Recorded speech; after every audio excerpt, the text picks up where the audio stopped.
अच्छा है, उन्होंने एक शुरुआत की है पंचायत की और काम के ताल्लुक से की है। आज 5 साल के लिए वो जिम्मेदार हैं। मालेगांव में जहाँ कचरा पड़ा रहेगा उनको वहाँ आगे पंचायत करना चाहिए। जहाँ जहाँ जब जब पानी की पाइपलाइन फटे उनको वहाँ जा कर के पंचायत करना चाहिए। और जहाँ गटर साफ ना हो वहाँ जाके उनको पंचायत करना चाहिए। उन्होंने हमको एक अच्छा रास्ता बताया, कि भाई अब कैसे इन्हें पंचायत किन मुद्दों पर की जाएगी। करेंगे हम लोग भी पंचायत ना। सियासत में पंचायत की क्या अहमियत है? अब क्या है कि ये छछंद है, ये है छछंद। ईमानदारी की बात यह है कि एक एमएलए होने के नाते काम मंजूर करवाना, बजट लाना मेरी जिम्मेदारी थी। काम मंजूर करवा के बजट ला करके कारपोरेशन को दे दिया।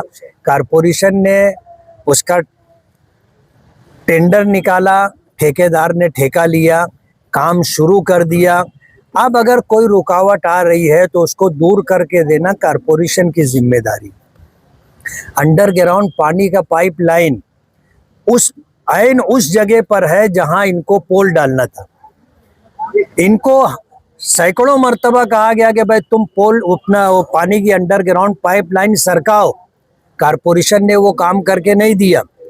सबसे बड़ी रुकावट ऊपर स्लैब डालने में ये है कि ऊपर जो है बिजली की लाइन है, आज भी है, कोई भी जा करके देख सकता है। कारपोरेशन वो लाइन हटा करके नहीं दे रही है। उसने काम किया, काम करके जितना काम किया उतना बिल जमा कराया। तो जितना काम किया है तुम्हारे पास महाराष्ट्र सरकार ने फंड दिया है तो तुम उसका बिल दे दो ना। तुम पैसा रोक कर कारपोरेशन में रखे हो, ठेकेदार ने जितना काम किया उसका बिल भी नहीं दे रहे और बगैर बिल दिए तुम चाहेंगे कि पूरा काम हो जाए और जाके वहाँ पंचायत कर रहे। पंचायत तुमको अपने घर कारपोरेशन में बिठाना चाहिए कि जो काम इनको करके देना था। आज तो कारपोरेशन के माई बाप यही लोग हैं ना, सब काम इनको करवा के देना चाहिए। इसके पहले भी सैलानी चौक पर, हैवान निसार चौक पर जब आपके साथ थे, जब भी पंचायत बैठी थी, आज आपके खिलाफ जब भी पंचायत बैठी है, क्या आप अंदाजा कर लें उनकी इस हरकत का कि उनकी हैसियत क्या है। मैं ज़्यादा नहीं बोलूँगा, बोलना बहुत कुछ बोल सकते हैं, मगर जिसकी जो हैसियत और औकात होती है उन्होंने अपने अमल से बता दिया कि ये बैलगाड़ी के ऊपर है कि बैलगाड़ी के नीचे है।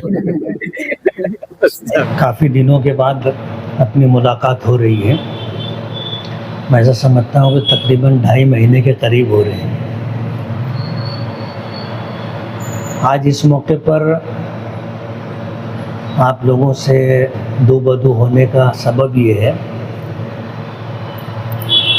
कि आज हमारे सूबे महाराष्ट्र में एसआईआर को लेकर के जो सरगर्मियाँ जारी हैं, आज मुझको कुछ लोग कहने लगे कि एसआईआर के इस प्रोग्राम में आपने कुछ नहीं किया, क्यों ऐसा है? उनको मैंने कहा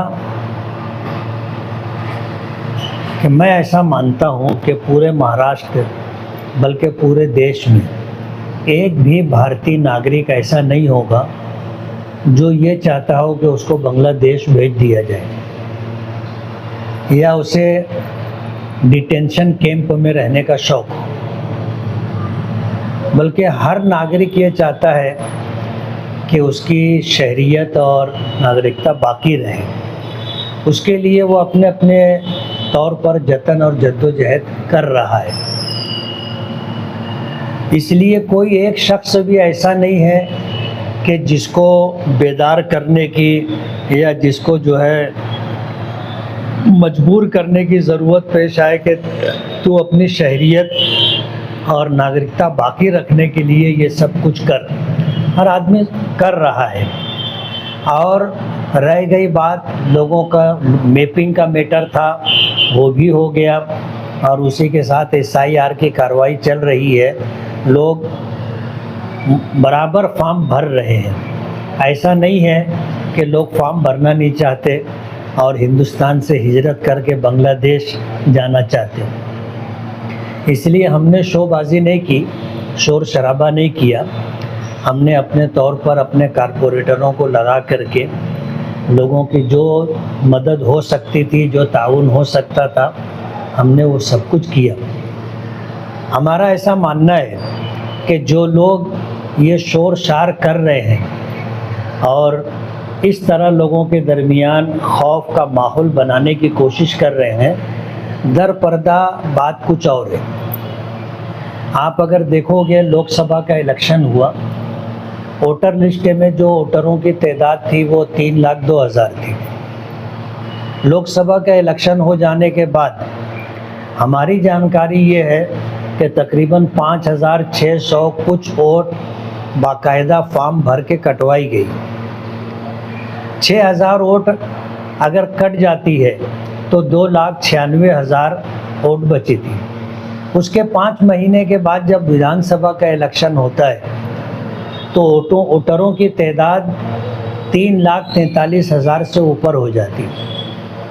5 महीने में इतने सारे वोटरों का नाम वोटर लिस्ट में आया तो ये इत्तेफाक नहीं, ये बाकायदा एक सोची समझी साजिश और प्लानिंग के तहत किया गया था। यही वजह है कि इलेक्शन हो जाने के बाद, रिज़ल्ट आ जाने के बाद, जिस तरह 2014 का इलेक्शन हुआ था, 2019 का इलेक्शन हुआ था और 2019 के इलेक्शन के बाद तकरीबन 40,000 वोट कटवाई गई थी। अब 2024 का इलेक्शन हुआ, आपको अच्छी तरह याद है कि मराठा दरबार में उर्दू मराठी पत्रकार और सोशल मीडिया के लोगों को दरमियान स्क्रीन लगा करके ये बताया गया कि 42,831 बोगस वोट हैं और उन वोटों को कटवाने के लिए उन्होंने बाकायदा मार्च भी किया। प्रांत के ऊपर रेवेन्यू डिपार्टमेंट के तमाम लोगों के ऊपर दबाव भी बनाया कि ये वोट कम की जाए। उसके बाद इन्होंने तकरीबन 8,000 फॉर्म भर करके दिया कि इनका नाम कट किया जाए वोटर लिस्ट से। ऑफिसरान ने मुझे बताया और ये भी बताया कि ये आपके ही पक्के इलाके की वोटें हैं। तो उस वक्त उनसे मैंने कहा कि आपने मुझे क्यों बुलाया है? कहा ये बताने के लिए। मैंने कहा नहीं, मैं तो कभी बोगस वोट बढ़ाया भी नहीं और बाकी रखने के लिए या कटवाने के लिए कभी मैंने जद्दोजहद भी नहीं की। आज जो लोग वोट कटवाना चाहते हैं तो मैं आपसे ये कहना चाहता हूँ कि कायदे से जिनका नाम कटना चाहिए आप काट दीजिए। तो तकरीबन 23,555 वोट ऐसी कटी जिसमें मय्यत भी है और डबल वोट है, 2 से ज़ायद वोटें हैं। एक आदमी की तो 17 वोटें निकली ना। वैसे 23,555 वोट कम हुई। आज जिन लोगों का नाम कट गया वोटर लिस्ट में, जिनका नाम नहीं है, जिनको फॉर्म नहीं मिला है, ऐसे लोगों के ऊपर क्या गुजर रही है ये तो उनसे ही आप पूछिए। कितनी बेचैनी में वो लोग मुब्तला है कि अगर हम लोगों का फॉर्म नहीं आया, वोटर लिस्ट में हमारा नाम नहीं आया तो हमारा क्या होगा। अब जाहिर बात है कि जिन लोगों ने वोट कटवाया है ये जिम्मेदारी उन्हीं लोगों के ऊपर आती है। और जितना शोर शराबा किया गया ये इसलिए किया गया कि जो बोगस वोट बढ़ाई गई थी उनका नाम न कटे, बाकी रह जाए। और इस बात की कोशिश उन्होंने प्रांत तक, तहसीलदार तक की, बीओलो के ऊपर जो है जायज़ नाजायज़ दबाव बना करके इस बात की कोशिश की जाती रही कि भाई जो डबल टिबल नाम है वो ना कटे। सूरत के वोटर हैं, सटाने के वोटर हैं, पिशोर के वोटर हैं और सिल्लौड़ के वोटर हैं, औरंगाबाद के वोटर हैं, 40 गांव के वोटर हैं। इन जगहों के जो वोटर हैं उनका मालेगांव से क्या लेना देना, लेकिन उनकी वोट बाकी रखने के लिए जद्दोजहद और कोशिश की जा रही है। बीएलए लोगों ने उन्होंने अपना काम बराबर किया, मैं उनकी सराहना करता हूं। लेकिन जिस तरह SIR का प्रोग्राम आया और बीएलओ को जो है उनके ऊपर बेला वजह का प्रेशर बना करके उनको महबूस करके एक जगह बिठा दिया गया, जबकि उनकी जिम्मेदारी थी कि घर घर जा करके वो अपनी जिम्मेदारी पूरी करें। आज जो सूरत हाल है, मालेगांव के लोगों को बहुत ज़्यादा डराया गया, बहुत ज़्यादा खौफजदा किया गया। मैंने ईदगाह के ऊपर ये बात कही थी कि एनआरसी का कानून लाया गया, आपका क्या बिगड़ा? सीएए का कानून लाया गया, आपका क्या बिगड़ा? एसआईआर है, आप हिंदुस्तानी हैं, भारतीय हैं, आप असल वोटर हैं, आपको घबराने की कोई ज़रूरत नहीं है। एसआईआर के जो फॉर्म में आप भरिए, और अगर 2002 की यादी में आपका नाम नहीं है तो आपके माँ बाप का नाम हो, या आपके दादी दादा का नाम हो, या आपके नाना नानी का नाम हो, तो भी आपकी जो है आपकी वोट बाकी रहेगी, आपको घबराने की ज़रूरत नहीं है। आज सूरत हाल ये है कि तकरीबन 75% काम मालेगांव सेंट्रल में हो चुका है, और एक हमारा अंदाज़ा है कि 42,831 वोट तो कम होना ही होना है। उसके अलावा भी बहुत सारी वोटें जो गलत तरीके से वोटर लिस्ट में शामिल की गई थी, वो वोटें भी कम होंगी, और ये तादाद जो है तकरीबन 60-70 हज़ार तक जाएगी। इतने लोगों के नाम वोटर लिस्ट से कम होंगे, हमारा ऐसा एक अंदाज़ा है। कहना ये है कि मालेगांव की आवाम बेदार है, और अल्हम्दुलिल्लाह अपनी नागरिकता और शहरियत बाकी रखने के लिए हर आदमी जद्दोजहद कर रहा है, और हर जानकार आदमी ऐसे लोगों की जिनको मालूमात नहीं है उनकी मदद कर रहा है। और तकरीबन मालेगांव के जितने वोटर हैं सभी लोगों के नाम इंशाअल्लाह वोटर लिस्ट में आ जाएंगे, ऐसी हमारी उम्मीद है। जी सर, आपने बताया कि कुछ लोग हैं बहुत ज़्यादा चर्चा शोर शराबा कर रहे हैं, हर लोग को फिक्र है अपनी नागरिकता बचाने की, लेकिन शहर में इस तरीके की भी बातें चल रही है कि जिस तरह से दीगर पार्टी के लोग काम कर रहे हैं फॉर्म भरने का और लोगों की मदद कर रहे हैं, तो एमएलए साहब इस मामले में इतना खामोश है, इस ताल्लुक से कोई बात ही नहीं कर रहे हैं। नहीं, मैं तो इस सिलसिले में खामोश रहा। मुझे पता है कि लोग बेदार हैं, लोगों के अंदर खौफ पैदा करने का माहौल हमने नहीं बनाया। हमने काम किया, काम करवा रहे हैं। हमने जो है ऐसे मीटिंग ले करके, कॉर्नर मीटिंग ले करके, जलसा जुलूस ले करके और सोशल मीडिया के ज़रिए हमने खौफ का माहौल नहीं बनाया। लोग अपना काम कर रहे हैं, अपनी शहरियत बाकी रखने के लिए फॉर्म भरें और लोग कर रहे हैं अल्हम्दुलिल्लाह। एक बात और सवाल कि जिनका मीटिंग हुआ था, ऐसे सैकड़ों की तादाद में जो लोग हैं उनको ना तो फॉर्म मिला, उनका नाम ही कट गया, और मीटिंग हुआ था, तो इतनी जल्दी ये मामला हो गया, ऐसे लोग परेशान हैं। आप लोगों की जिम्मेदारी है मीडिया की कि इस मामले की इंक्वायरी करें।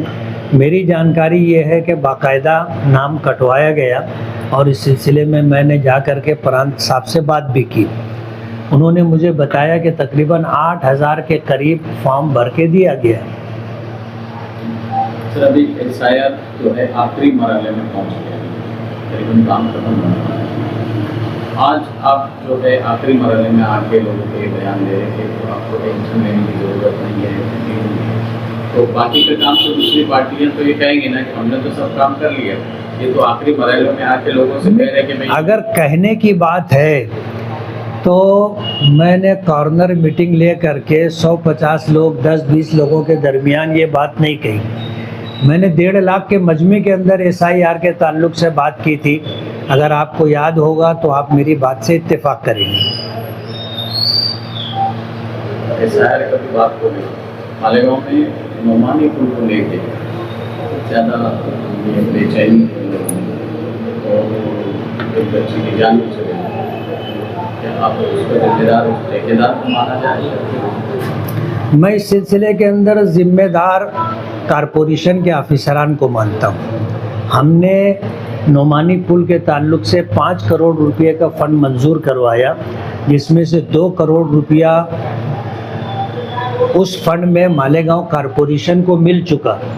ठेकेदार काम कर रहा है, उसको जहाँ पर पुल के लिए बीम डालनी थी, नींव डालनी थी, वहाँ पर अंडरग्राउंड ड्रेनेज का मेन पाइप था। बार बार कारपोरेशन के लोगों को कहा गया कि आप ये पाइप यहाँ से हटाओ, आगे पीछे करो, ताकि यहाँ पर जो है वो अपना पोल डाल करके, बीम डाल करके ब्रिज के ऊपर स्लैब का काम किया जा सके। लेकिन कारपोरेशन के ऑफिसरान ने सुना नहीं, उनके कान पे जूं भी नहीं रहेगी। आज भी ब्रिज के ऊपर जो बिजली का तार है, बाकायदा मैंने लेटर दिया, ठेकेदार ने लेटर दिया, मैंने कमिश्नर से एक मर्तबा नहीं कई मर्तबा बात की, बचाओ सिटी इंजीनियर से बात की कि आप जो है यहाँ से ये। आज हमें इस बात की बड़ी खुशी है और अल्लाह रब्बुल इज़्ज़त का शुक्रगुजार हूँ मैं कि एमएलए वर्किंग कमेटी की एक ऑफिस का यहाँ पर इंतज़ाम किया गया। बहैसियत मुसलमान ईमान व अकीदे की बुनियाद पर आज हमने यहाँ पर कुरान खानी कराई। कल रात में 4 बजे जब ये ऑफिस की सफाई की गई तो हम 5-7 लोग थे। इत्तेफाक राय से ऐसा हुआ कि कल असर बाद कुरान खानी करा ली जाए, और ये बात हुई कि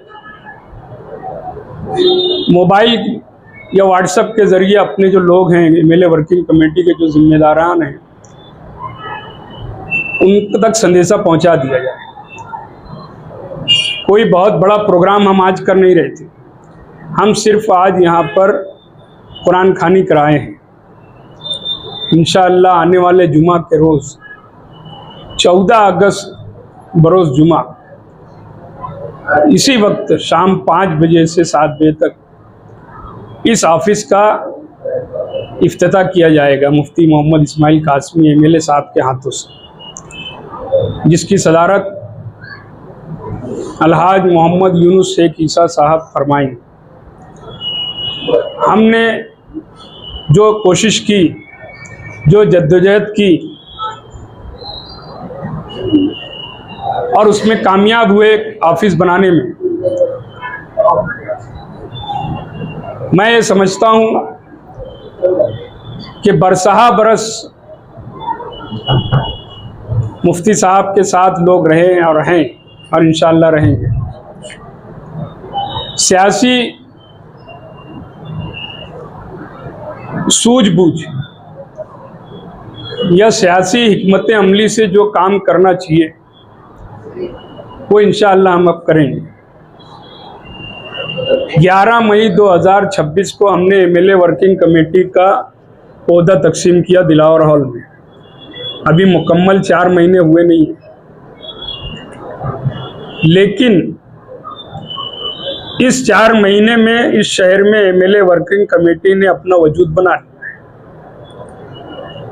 और ऐसा वजूद बनाया है कि मुखालफिन को कारपोरेशन की महासभा में भी बोलना पड़ रहा है कमेटी के खिलाफ।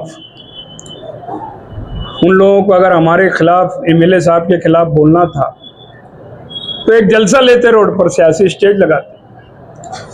जिस जगह पर तामीर और तरक्की की बात होती है, पॉलिसी बनती है शहर के लिए, उस जगह पर सियासत खेली गई, जिसकी मैं आज भी मजम्मत करता हूँ। हम आने वाले जुमा को एक अच्छा प्रोग्राम इस शहर में इस ऑफिस के इफ्तिताह के वक्त करेंगे और इंशाअल्लाह उसकी ताकत बताएंगे। हम एमएलए वर्किंग कमेटी की ऑफिस के इफ्तिताह के वक्त एमएलए वर्किंग कमेटी की क्या ताकत है ये हम बताएंगे। मैं आज बहुत कुछ नहीं बोलना चाहता, जो बोलूँगा उस दिन बोलूँगा। मुफ्ती साहब ने मुझसे कहा 2 रोज़ पहले कि जो महासभा में बोला गया उसका जवाब अच्छे ढंग से हमको देना है। मतलब बिल्कुल दूंगा मैं, आज तक तो देते हैं, इसीलिए आँख खुल गई उनकी, वरना जिस तरीके से वो काम कर रहे थे और कर रहे हैं हम उनको छोड़ेंगे नहीं। इसके लिए ज़रूरत है आप सब लोगों का साथ। एमएलए वर्किंग कमेटी में जिन लोगों को ओहदा तकसीम किया गया और जिनको नहीं मिल सका ओहदा या जिनको जिम्मेदारी नहीं दी सकी, वो लोग ये ना समझे कि हमारा क्या, MLA वर्किंग कमेटी मुफ्ती मोहम्मद इस्माइल साहब के हर वोटर की ये तंजीम, हर वोटर, हर उनके मानने वाला ये समझे ये कमेटी अपने खुद की है। और ये हम ऑफिस जो आज जारी कर रहे हैं ना, आज जो है ये ऑफिस में सिर्फ कुरान खानी की गई। इंशाअल्लाह 14 अगस्त आने वाले जुमा के दिन से बाकायदा इसका रेगुलर ऑफिस का वो इफ्तिताह होगा और जितने भी सरकारी दरबारी काम हैं यहाँ से किए जाएंगे। हम यहाँ पर उठने बैठने के लिए सिर्फ ये जगह नहीं पाए, हम अवामी काम काज करने के लिए इस ऑफिस को बनाएंगे और इंशाअल्लाह ऐसा काम करके दिखाएंगे कि जो 3 बंदर हैं ना, इनको होश ठिकाने आ जाएंगे। है ना, पूरे जो कारपोरेशन में बरसरे इक़्तिदार बैठे हैं, अभी रुको, इंशाअल्लाह हम यहाँ पुतला लगाएंगे 3 बंदर का, पानी के यजीदी का पुतला लगाएंगे और लोगों से कहेंगे इसको कंकरी मारो। जो पानी की तकलीफ दी जा रही है मुसलमानों को, हुसैनियों को, हम एहतजाज यहीं से शुरू करेंगे पानी की तकलीफ को लेकर इस शहर में। और पहला एहतजाज हमारा यही होगा कि हम अपनी ऑफिस के बाहर एक पुतला खड़ा करेंगे और 3 मुंडी बनाएंगे उसके ऊपर और बताएंगे ये बरसरे इक़्तिदार ग्रुप है, ये उनका पुतला है और लोगों से कहेंगे कि इसको कंकर मारो। इतनी कंकरी मारो कि ये 3 साल में ख़त्म हो जाए। ये हमारी कोशिश रहेगी। आप तमाम लोग यहाँ आए हैं, मैं आप तमाम लोगों का शुक्रिया अदा करता हूँ और ये बात आप लोगों से कहिए कि आने वाले जुमा को 14 तारीख को इसी जगह पर ऊपर या नीचे एक प्रोग्राम बड़ा होगा इफ्तिताह का और उसके बाद से ये ऑफिस जारी रहेगी। हमारी कोशिश है कि यहाँ पर कोई एक शख्स ऐसा रखा जाए फुल टाइमर जो हर मामले में हर सरकारी दरबारी काम वो कर सके, आसानी से मराठी जानता हो और सारी बातें उससे हो सके। ऑफिस टाइम रहेगा एक, हम सब जिम्मेदारान बैठेंगे, हम कोशिश करेंगे कि मुफ्ती साहब भी कोई एक दिन तय हो जाए हफ्ते में कि मुफ्ती साहब भी यहाँ पर आकर बैठे और जिनको जो शिकायत है, जो कुछ मशवरा देना है, लेना है, जो करना है, वो हमसे मुफ्ती साहब से कर सकते हैं। मैं आप लोगों का शुक्रिया अदा करता हूँ और बाकी सारी बातें जो है आने वाले दिन जो जुमा का है मैं उस प्रोग्राम में रखूँगा। मुफ्ती साहब भी रखेंगे, शेख यूनुस ईसा साहब भी रखेंगे। आप तमाम लोग का शुक्रिया के साथ मैं अपनी बात ख़त्म करता हूँ।